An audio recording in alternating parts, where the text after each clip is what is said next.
चलिए, हेलो। आज हम शुरू करते हैं इकोनॉमिक्स। आज ये पार्ट 1 है। इसके बाद आपको इकोनॉमिक्स में कुछ भी पढ़ने की ज़रूरत नहीं होगी। तो शुरू करते हैं इंडियन इकोनॉमी। Indian economy. अब देखो, इकोनॉमी में दो पार्ट होते हैं। एक होता है मैक्रो इकोनॉमिक्स, एक होता है माइक्रो इकोनॉमिक्स। देखो, मैं लिखूंगा इंग्लिश में पर समझाऊंगा आपको हिंदी में, ठीक है। एक होता है मैक्रो मतलब बड़ा, मैक्रो। और एक होता है माइक्रो मतलब छोटा, ठीक है। मैक्रो इकोनॉमिक्स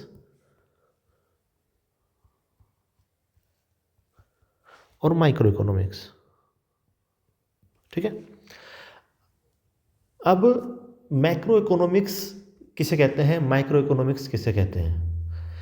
मैक्रो इकोनॉमिक्स कहते हैं जब हम ओवरऑल देखते हैं, लाइक पूरे देश के बारे में, जीडीपी के बारे में। अब जीडीपी किसी एक आदमी की थोड़ी ना होती है, पूरे देश की होती है। जब हम देखते हैं महंगाई के बारे में, इन्फ्लेशन मतलब महंगाई। जब हम देखते हैं नेशनल इनकम के बारे में, मतलब ये ओवरऑल प्रोस्पेक्टिव से बात करते हैं। और जब हम देखते हैं कि देखो यहाँ पे बहुत सारे इंडिविजुअल होंगे, जब हम बात करते हैं किसी एक आदमी की, किसी एक इंडिविजुअल की, तो होता है माइक्रो इकोनॉमिक्स। बात समझ में आ रही है?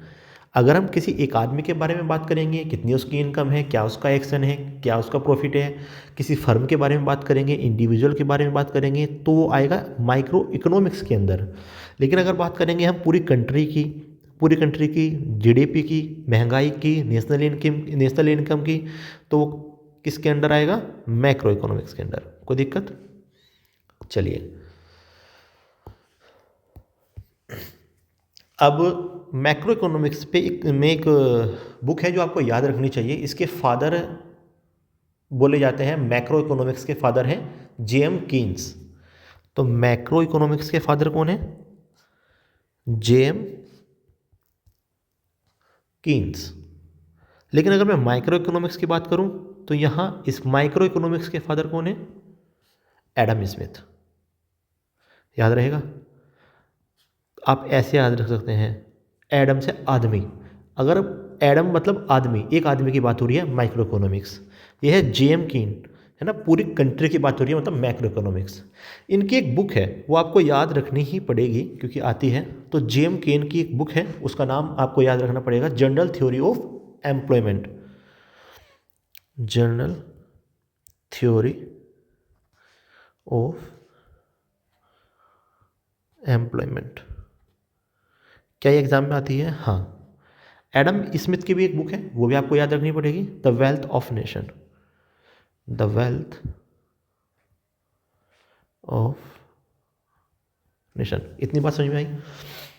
तो जेएम केन मैक्रो इकोनॉमिक्स के फादर हैं, एडम स्मिथ माइक्रो के फादर हैं। इनकी बुक क्या है? General theory of employment. और इनकी बुक क्या है? The wealth of nation.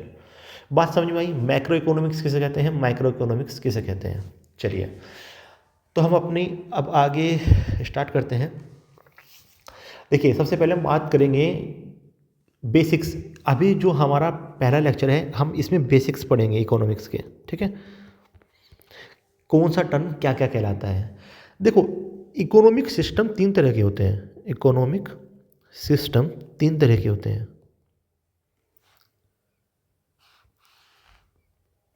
पहला होता है कैपिटलिस्ट,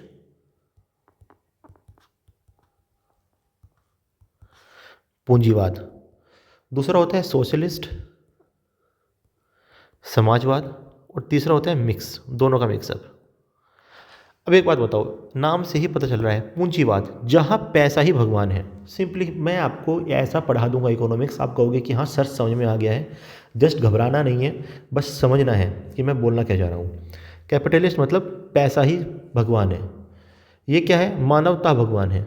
मिक्स क्या है? कि दोनों के दोनों को कंबाइन करो। सर समझ में नहीं आया, मैं बताता हूँ। यहाँ पे कैपिटलिस्ट का मतलब है कि सब कुछ प्राइवेट होगा, सब कुछ प्राइवेट के हाथ में होगा।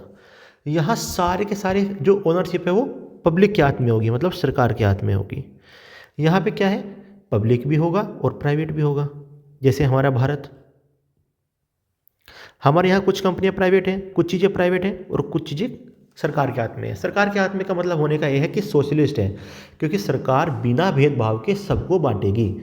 सरकार बिना भेदभाव के सबको बांटेगी तो सोशलिस्ट हो गया, मतलब पब्लिक, पब्लिक मतलब सरकार। अब मिक्स्ड इकोनॉमिक सिस्टम इंडिया में है, कुछ प्राइवेट है और कुछ सरकारी है, हाँ या ना। अब जैसे यूएसए है, यूएसए में कुछ भी सरकारी नहीं होता, प्राइवेट, मोस्टली प्राइवेट, तो इसको कैपिटलिस्ट बोलते हैं। अब जैसे यूएसएसआर हो गया, यहाँ पे सब सरकार के हाथ में है, या प्राइवेट का कोई मतलब नहीं है। यहाँ पे अगर आप देखो गवर्नमेंट का कोई रोल है क्या? क्या यहाँ सरकार का कोई रोल है? नहीं। यहाँ गवर्नमेंट का रोल है, यहाँ तो कंप्लीटली गवर्नमेंट ही गवर्नमेंट है, और यहाँ हाफ हाफ है, ठीक है। तो आप समझ गए कैपिटलिस्ट किस किसे कहते हैं, जहाँ पर प्राइवेट का बोलबाला हो, सब कुछ प्राइवेट के हाथों में हो। अब जाहिर सी बात है, अगर सब कुछ प्राइवेट होगा तो इनकम डिस्ट्रीब्यूशन कैसा होगा, मतलब इनकम डिस्ट्रीब्यूशन मतलब बंटवारा, डिस्ट्रीब्यूशन जाहिर सी बात है अनइक्वल होगा। अंबानी सर के पास कितने पैसे हैं? बहुत। एक गरीब के पास कितने हैं? कम। तो यहाँ पे अनइक्वल डिस्ट्रीब्यूशन होगा, क्योंकि सब कुछ प्राइवेट है, पैसा है तो सब कुछ है। मतलब यहाँ सरकार की तरह नहीं है कि आप गरीब हो तो आपको खाना मिलना जरूरी है, नहीं। पैसा है तो खाना खाओगे, नहीं है तो भूखे मरो। सोशलिस्ट में क्या है, कोई बात नहीं, आप गरीब हैं, सरकार योजना चलाएगी, फ्री अनाज बांटेगी, ठीक है, इस तरह की चीज़ें चलेंगी। मिक्स में क्या है, दोनों दो के दोनों कंबाइन हो गए यहाँ पे। बात समझ में आई? सोशलिस्ट किसे कहते हैं और कैपिटलिस्ट किसे कहते हैं, मिक्स्ड किसे कहते हैं। आई थिंक आपको समझ में आ गया होगा। चलिए मैंने क्या कहा, आज हम पढ़ेंगे बेसिक्स। बेसिक्स मतलब इकोनॉमी में क्या क्या टर्म यूज होते हैं, उनके क्या क्या मतलब होते हैं, ठीक है। अब देखो हमारे यहाँ 1991 तक लाइसेंस राज था, ये आपको याद रखना है। 1991 में लाइसेंस राज था, मतलब फैक्ट्री को लाइसेंस दिया जाता था और फिर उनको चेक करने के लिए एक इंस्पेक्टर आता था, वो घूस लेता था या फिर क्या करता था, मतलब काफ़ी दिक्कतें होती थी। दूसरी बात, हमारी जो इकोनॉमी थी वो क्लोज्ड इकोनॉमी थी। 1991 तक हमारी जो इकोनॉमी थी क्लोज्ड थी। सर क्लोज्ड का मतलब क्या है? मानो ये भारत है, ये भारत है, मतलब बाहर से अगर विदेशी कंपनी आएगी तो नहीं आ सकती, यहीं के लोग यहाँ की चीज़ें बनाएंगे और बेचेंगे, बनाएंगे और बेचेंगे। पर हुआ क्या, 1991 तक आते आते भारत के पास पैसा ख़त्म हो गया। इसको होते हैं balance of payment. Balance of payment बेकार हो गया, भारत के पास जो डॉलर खजाना होता है ना आरबीआई के पास, वो कम हो गया। अब भारत गया किसके पास मांगने? यूएन के पास, कि भैया पैसा दे दे रे बाबा। क्यों? मेरे पास पैसे नहीं है रे, तेल खरीदने के पैसे नहीं है। अब एक बताओ, भारत को तेल चाहिए तो क्या रुपए लेगा कोई देश? मानो एक्स देश के पास तेल है, ये कहेगा मुझे तो डॉलर चाहिए, और डॉलर ही ख़त्म हो गया। क्यों? क्योंकि बाहर की कंपनी तो भारत में आ ही नहीं रही थी। भाई बाहर की कंपनी आएगी तो मतलब डॉलर लेके आएगी ना।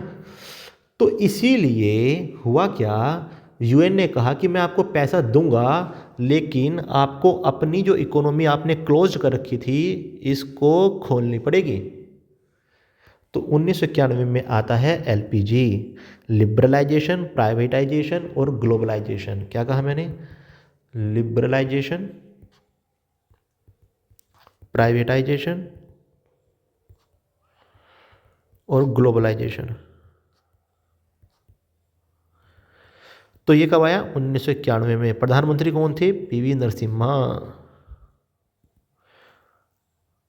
और मुख्य और ये वित्त मंत्री कौन थे? हमारे फाइनेंस मिनिस्टर, फाइनेंस मिनिस्टर थे मनमोहन सिंह, डॉक्टर मनमोहन सिंह। याद रहेगा। 1991 तक लाइसेंस राज था, हमारी इकोनॉमी क्लोज्ड इकोनॉमी थी। 1991 के बाद हमारा बैलेंस ऑफ पेमेंट का क्राइसिस आया, मतलब हमारे पास पैसा ख़त्म हो गया। शॉर्ट फॉर्म में बताऊं तो हम पैसा मांगने के लिए गए, यूएन ने कहा कि पैसा आपको मिलेगा, उधार मिलेगा, लेकिन आप अपनी इकोनॉमी क्लोज्ड से ओपन करिए। तो भारत ने कहा ओके, क्या लेके आए? एलपीजी। एलपीजी की फुल फॉर्म क्या है? Liberalisation, privatisation, globalisation. ये कब हुआ? 1991 में। तब प्रधानमंत्री कौन थे? पीवी नरसिम्हा राव। वित्त मंत्री कौन थे? मनमोहन सिंह। बात खत्म। क्या बात है सर, इतना आसान? इतनी ही आसान है बेटा, बहुत आसान है, ठीक है। चलिए ओके, अब बात करते हैं प्राइवेट गुड और पब्लिक गुड में क्या डिफरेंस है। देखो गुड मतलब अच्छा नहीं होता रे, गुड मतलब सामान। प्राइवेट गुड और पब्लिक गुड, अब मैं कुछ वर्ड बताऊंगा आपको और वो आपको याद रखने पड़ेंगे। पब्लिक मतलब सरकारी, याद रखना, पब्लिक का मतलब सरकारी होता है, ठीक है। प्राइवेट गुड का मतलब क्या होता है, प्राइवेट गुड राइवलरस होते हैं, ठीक है। मतलब सर, मतलब ये है कि ये सिर्फ किसी एक आदमी को ही सेटिस्फेक्शन दे सकते हैं, किसी दूसरे को नहीं।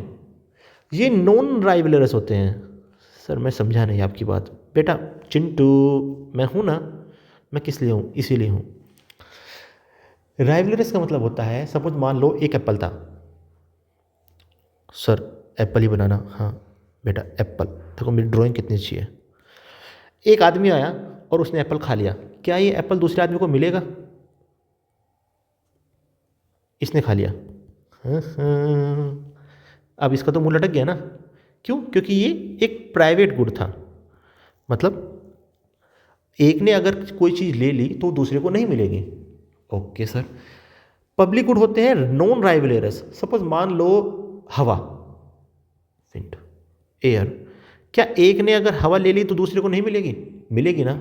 सन, क्या एक ने अगर सूरज की रोशनी ले ली तो दूसरे को नहीं मिलेगी? मिलेगी।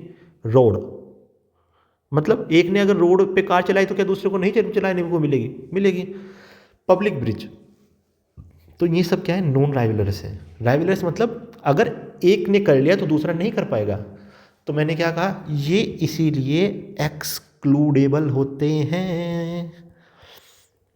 मतलब एक्सक्लूडेबल मतलब अगर एक ने ले लिया तो दूसरा नहीं ले पाएगा। मतलब ये है रे बच्चा, मान लो ये एक कार है, यहाँ पे एक आदमी बैठ गया, एक ही सीट थी, क्या दूसरा बैठ पाएगा?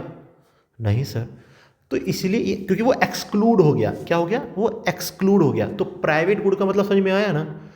प्राइवेट गुड मतलब राइवलरस नेचर के होते हैं, वो सिर्फ एक ही आदमी को सेटिस्फेक्शन दे सकते हैं, दूसरे को नहीं दे सकते। पब्लिक गुड मतलब जो सभी को सेटिस्फेक्शन दे सकते हैं। जनरली ये सरकार द्वारा प्रोवाइड किए जाते हैं और जनरली ये प्राइवेट के द्वारा प्रोवाइड किए जाते हैं, ठीक है। चलिए, अब आपके समझ में आ गया होगा। अब हमने पढ़ लिया, ये पढ़ लिया, गुड पढ़ लिया। अब हम पढ़ते हैं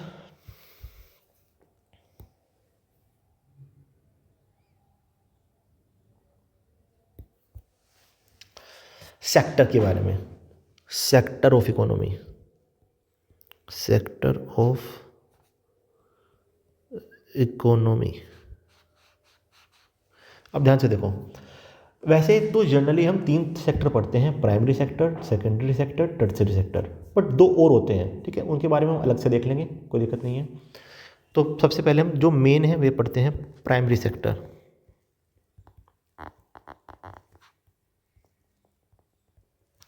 दूसरा क्या कहा मैंने, सेकेंडरी सेक्टर।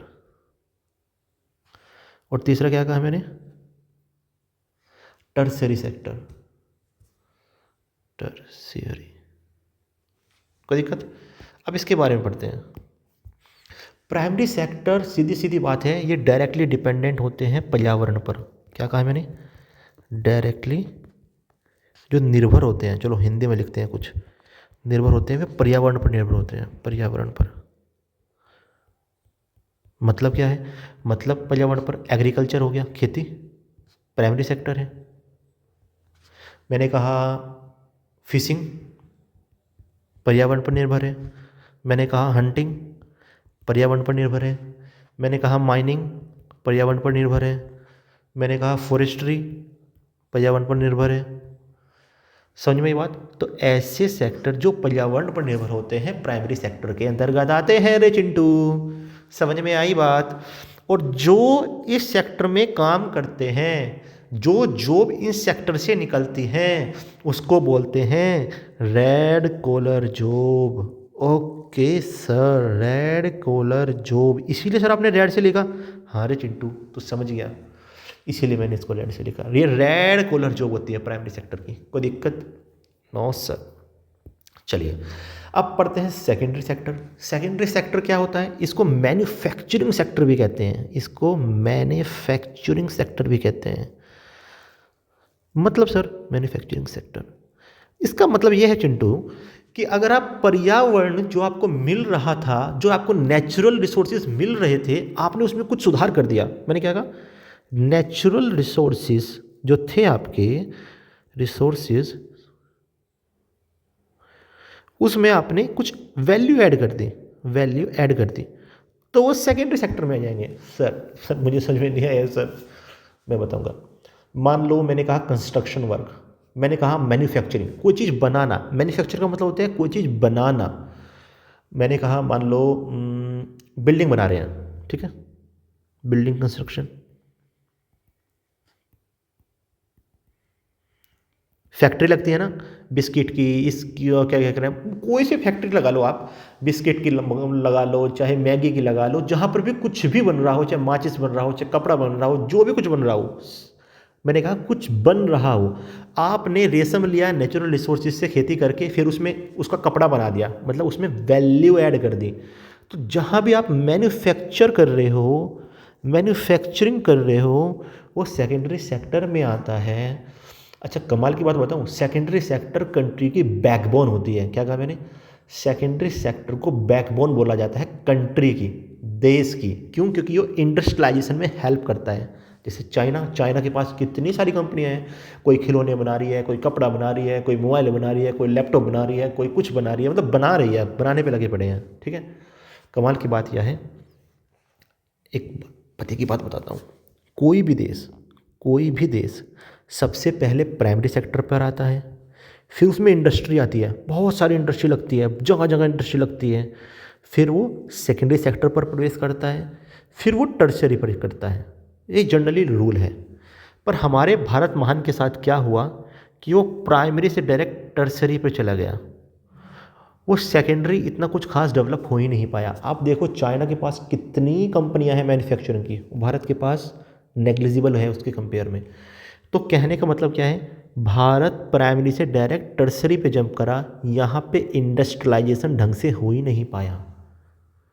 जबकि हर देश के ग्रोथ करने का प्रोसेस यही है, चाहे वो दुनिया का कोई भी देश है, पहले वहाँ पे खेती पे आधारित थे लोग, फिर वहाँ पे फैक्ट्रियाँ लगी, सब इंडस्ट्रियल इलाका बना, फिर वो टर्सरी पे गया। पर भारत कहाँ गया? डायरेक्ट प्राइमरी से तीसरे सेक्टर पर चला गया। यहाँ पर सर्विस बेची जाती है, सर्विस, ठीक है। मैं आऊँगा इस पर। तो मैंने कहा यहाँ पर इंडस्ट्री लगी ही नहीं पाई, ठीक है। तो मैं लिख देता हूँ कि इंडिया नॉट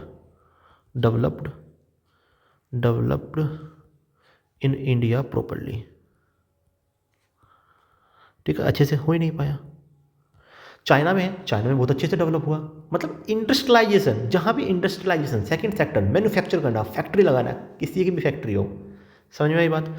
और जो इनकी थ्रू जॉब निकलती हैं उनको बोलते हैं ब्लू कॉलर जॉब। क्या बोलते हैं? Blue collar job. इसलिए सर आपने ब्लू से लिखा? हाँ, कोई दिक्कत? No sir. अब देखो बेटा, मैं वाइट से तो नहीं लिख पाऊंगा, पर हाँ मैं ट्राई करूंगा। चलो अब आता है टर्सरी सेक्टर। टर्सरी सेक्टर को बोलते हैं सर्विस सेक्टर। क्या बोलते हैं? Service sector. पता ही नहीं चल रहा है क्या है, चलो देखते हैं।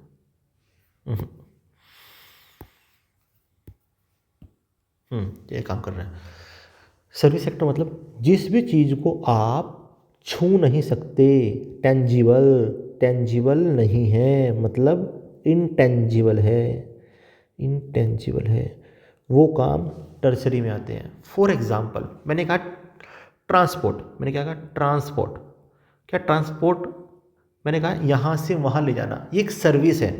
उसमें कुछ आदमी बेचता नहीं है, कुछ बनाता नहीं है, वो सामान को इधर से उधर लेकर गया। क्या ट्रक का कुछ खर्च हुआ? नहीं ना। तो कहने का मतलब है जब आप सर्विस दे रहे हो, एक नाई के पास गया, नाई ने आपको सर्विस दी, आपको कोई चिन्नी पत्ती कुछ नहीं बेचा उसने, बस बाल काटे। जो चीज़ आप छू नहीं सकते वो सर्विस कहलाती है, और सर्विस सेक्टर को ही टर्सरी सेक्टर कहते हैं। समझ में आई बात? Okay. Which can not be touched, तो यहाँ की जॉब को, टर्शरी सेक्टर की जॉब को हम क्या बोलते हैं? White collar job. White collar job. Sir आपने वाइट से नहीं लिखा, वाइट से लिखता तो ये दिखता क्या? चिंटू थोड़ा सा माइंड अप्लाई करो रे।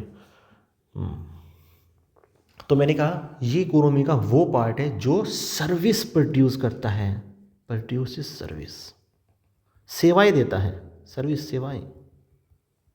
कोई दिक्कत? तो 3 सेक्टर जनरली हम बात करते हैं, प्राइमरी, सेकेंडरी और टर्सरी।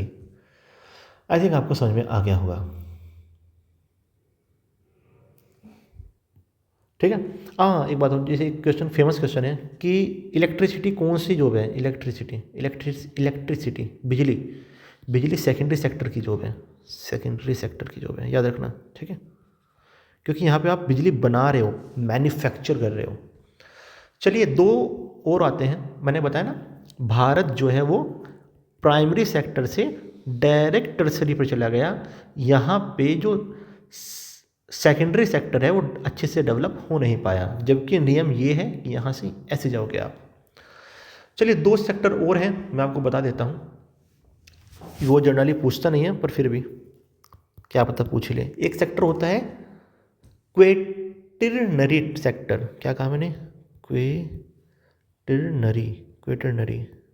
क्वेटरनरी सेक्टर। इसका मतलब क्या है? यहाँ पर क्वेटरनरी सेक्टर में हाईली क्वालिफाइड लोग रहते हैं, हाईली क्वालिफाइड लोग काम करते हैं। मतलब जैसे साइंटिस्ट, एग्जाम्पल साइंटिस्ट,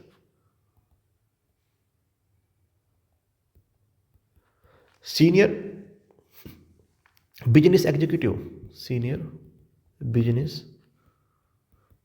मतलब वो जो अपने फील्ड में तुर्रम खां हैं। समझ में आई बात? जैसे सीए, जैसे कहा banking manager, education service, teacher. तो समझ में आ रही है आपको बात? क्वेटरनरी का मतलब समझ में आया? क्वेटरनरी मतलब जहां पर हाईली क्वालिफाइड लोग काम करते हैं। कोई दिक्कत? No sir. एक होती है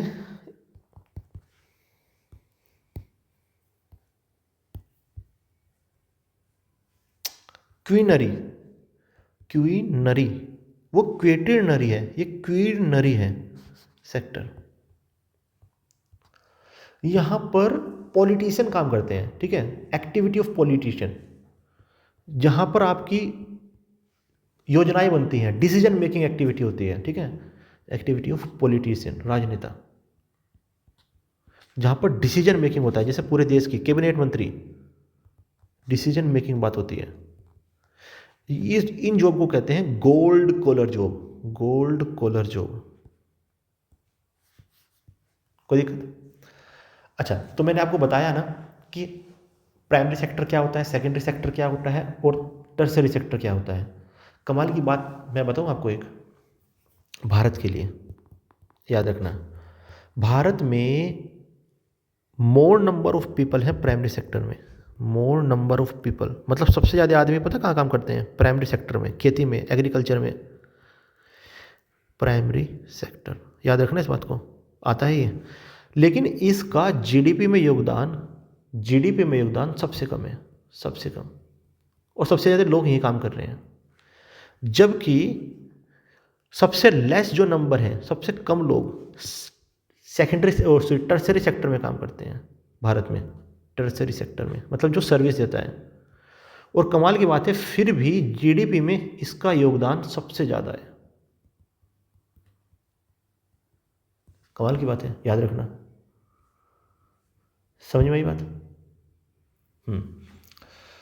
लाइक 54%। और ये इसका जीडीपी में योगदान लगभग ऐसा होगा 14% के लगभग। ठीक है सर, इसमें सेकेंडरी सेक्टर का योगदान ऐसा रहता है 31%। ठीक है, वो जनरल मीडियम वाली बात है, आपको ये याद रखना पड़ेगा। मैं एक ग्राफ बना रहा हूँ, मतलब लिख रहा हूँ, उसको याद करना। ये 2011 के सेंसस है। प्राइमरी सेक्टर,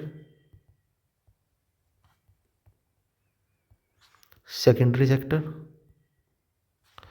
और टर्सरी।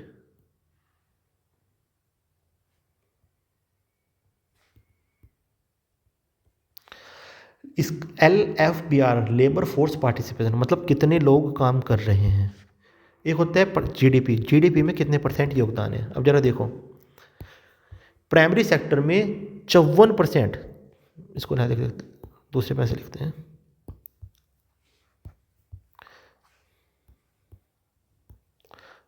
प्राइमरी सेक्टर में 54.6% लोग काम कर रहे हैं, जबकि प्राइमरी सेक्टर का जीडीपी में योगदान सिर्फ 14% ही है।